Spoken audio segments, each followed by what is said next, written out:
Welcome back to the Pauper Metagame. Today I'm going to do an Inception-like M. Shyamalan Night plot twist blow your mind fact reveal.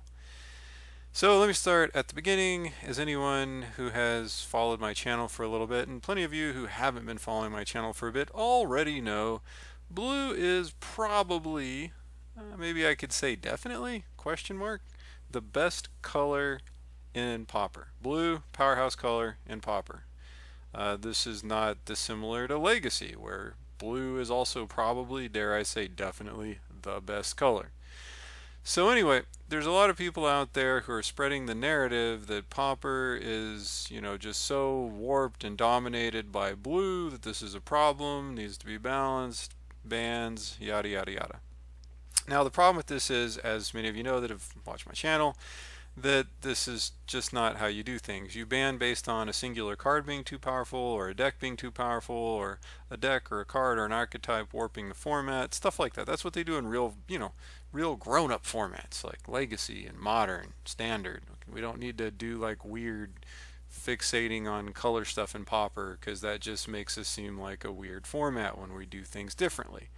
Anyway, so once again on Channel Fireball, on a recent article by Alex Ullman, he goes right back to this. And this is a problem, is a lot of these talking heads are spreading this narrative. Now, if you'll hang on, I know I've talked about some of this stuff before, but if you'll hang on to the end, I have a really, really interesting fact reveal that I think puts this all in a fairly interesting perspective. So anyway, Alex says the format may have a variety of decks, but the number of distinct archetypes is not as diverse. Gush and Tron are some of the best things you can do. Alright, so he says there's not a diverse amount of archetypes, and Gush and Tron are some of the best things you can do. I presume Alex knows that you can actually play Gush in a number of different archetypes. So maybe, at least a couple, two or three. And while most of the Tron lists are generally doing the same thing, there's a little bit of variety there as well, and there's all kinds of decks in between. But anyway, this is more, he's really just hitting and insinuating that, again, going back to, blue is warping everything. Looks like he's mixing it up now and saying Tron's also a problem, or something like that. Anyway, so then we have the state of the program. If you go to mtgotraders.com, that's a bot. I'm not being paid by Channel Fireball or MTGO Traders or any of this. These are just, fairly prominent places for people to read articles and content and stuff, so they have influence. Anyway, there's a flagship article series called State of the Program. It's been going a long time. It has a lot of useful news. It's very handy. A guy named Pete or Peter Jan or something like that does it. I've been reading it for a long time. It's pretty cool. But now the state of the program, every time they talk about Pauper, they sprinkle in these little comments. Lots of blue in the Pauper challenge again last week. So here you go. Sometime, I guess this is supposed to be sometimes, we have to admit to what is right in front of us. So basically picking on Pauper as a messed up format because blue is just too good. What happens when we get down to Modern? The SCG Modern Open finals feature Jund versus Burn. Oh wow, this is great, blah blah blah blah blah. So yeah, he even talks about, here's Jund, I really like Jund, and so Modern's amazing. Okay, so this narrative is being built basically in a way that's starting to spread, and this is really bad for Pauper because people who aren't familiar with the format, they read this stuff and maybe they don't even give it a try. So anyway, let's check out the Pauper metagame. Let's actually check it out and just take a quick look at this because, blue's a really good color, but how out of hand are things? Now, we're going to ignore exactly how many blue cards are in these decks because why would we use logic? None of these talking head people do. And we're also going to ignore what kind of archetype the deck is, what kind of game plan it's trying to execute. For example, Elves is a completely different deck than your typical blue deck, and half of the Elves decks out there don't even run blue, and the ones that do only have a single card they're splashing in. That's it. So, but nonetheless, we'll count it. So anyway, let's see here. So we've got one. We're just going to count blue. How many of these decks have blue? And we'll work our way down through the so we've got 1, 2, 3, 4, 5, 6, 7, 8, 9, 10, 11, 12. So this is 12 on everything that has at least 2%.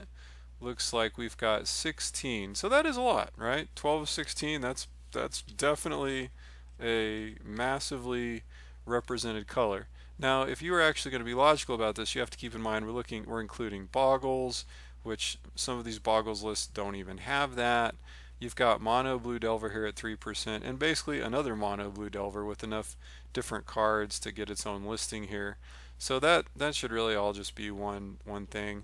Affinity is far from a blue deck, and the kind of blue cards it runs you don't really typically see in anywhere else. Inside Out's a combo deck. We've got Tron. We've got Elves. Half of these lists don't even run blue. So I mean, we're just mindlessly plugging in 12 of 16, and we're going. Now, let's take a quick look at Modern, everybody's super most fairest, well balanced format, and we're going to use the same kind of metric here mindlessly. We're not going to look at the archetype. We're not going to pay attention to what the decks are doing. We're not going to look at how deep red is integrated into these lists. We're just going to count mana symbols. Okay?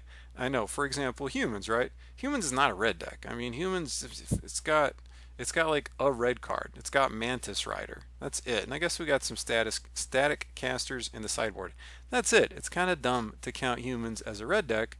Then again, it's dumb to count elves as a blue deck. So we're going to keep the same stupid methodology that these talking heads would use apparently when they do this analysis. So let's count red in Modern.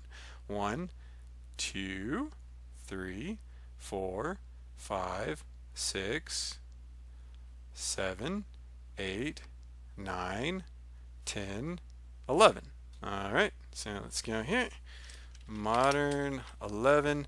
Now we don't actually have 16 distinct archetypes over 2%. So that's 11 of 15. Now, if you recall, as I pointed out earlier, when you look at these two mono blue pauper lists, this is kind of silly because I mean we've got a mono blue. And oh look, it's basically also mono blue. I mean, yeah, they're a little bit different. You know, this version is, you know, going deep with, we got mutagenic growth. Over here it doesn't look like, okay, we got mutas. Okay, so this version doesn't run snap. This one runs snap. This one's sneaking in a logic knot. We got days. Do we have days over here? I guess we do have days. The creature package is a little different because we got Spire Golem. But I mean, this is like, oh look, they run snow covered land. How cute, you know? But this is, I mean, this is largely the same thing. They both have 2 copies of Gush. They're both running ninjas. They're both running Spellstutter Sprites. They're both running Augur of Bolas. They're probably both running Fairy Miscreants. Yeah, I mean, there's so many cards. This is the same deck, okay? So this deck is just being listed twice here at 2.65% and 3%. It should just be 5.6%. And when you do that, what we properly get would be 11. 15. Oh my gosh! Bum bum bum! What is this? We have 11 of 15 pauper decks with blue. And we have 11 of 15 modern decks with red? So using the same infallible logic that all these talking heads are using about, you know, these inescapable problems of pauper because there's too much blue, I guess they just haven't sat down and done the counting to realize we have the same problem in Modern. Red is everywhere. It's so overpowered. It's so strong. It's taken everything over. But you don't hear anybody talk about this in Modern. Is it because maybe they just haven't realized it yet? No. It's because people actually do, you know, intelligent, well-reasoned analysis in Modern. They pay attention to the actual deck archetypes. They actually pay attention to, you know, how an aggro deck interacts with a control deck, irregardless of the colors. So you could have someone running red in a combo deck, red in a mid-range deck, red in a control deck. You could have red in all these different decks, and one of the last things you're going to hear out of a Modern commentator is, oh my goodness, there's just too many red cards. No, they don't give a crap about that because it's stupid, right? And the perception that people get, because this is ignored, is that Modern is a very diverse, well-balanced format. But Yeah, red is an extremely strong color in Modern, and I think red is the strongest color in Modern. And I don't think it's an accident that you're seeing red all over the place in Modern. But is it a big deal, really? No, not really. I think in particular what's interesting is black red as a combination. We've got Hollow One, Mardu Pyromancer, and now we also have Vengevine that's sneaking up as well. So I mean, there's a lot of interesting things going on with black red, and yeah, I mean, I don't think modern needs necessarily to be rebalanced. I don't think there needs to be a ban. I think modern's in a great place, and obsessing about colors I think is just kind of silly, frankly. Now, don't misconstrue what I'm saying. I do think that blue is a very powerful color in Pauper. And I do think at some point in the future it would be nice if we could get some more powerful cards in other colors at common to open up additional options for what we can play in Pauper. I think it would be nice to see some more legitimate combo style decks in Pauper. I think that would be fun. And there's a lot of things that could use improvement. So don't hear me that I'm saying everything's perfect. But if you enjoy playing Modern and you enjoy the style of interactions and decks and things that you can do, then you really should enjoy playing Pauper, because you're seeing a lot of the same kind of ebbs and flows in the metagames that shift from week to week, and that means it's a healthy format. Anyway, I'm not going to go super long this video. I know I haven't been doing a whole lot lately. I've been very busy in real life. But just know, I'm still out here. I'm still grinding Pauper from time to time when I can, having a lot of fun. Still been playing my Jeskai list. It's got great matchups. It's got terrible matchups. But I just really, really enjoy a deck in Pauper that revolves around Faithless Looting, just like Modern. Proving you don't necessarily always have to be running the blue cantrips to have a good time in Pauper.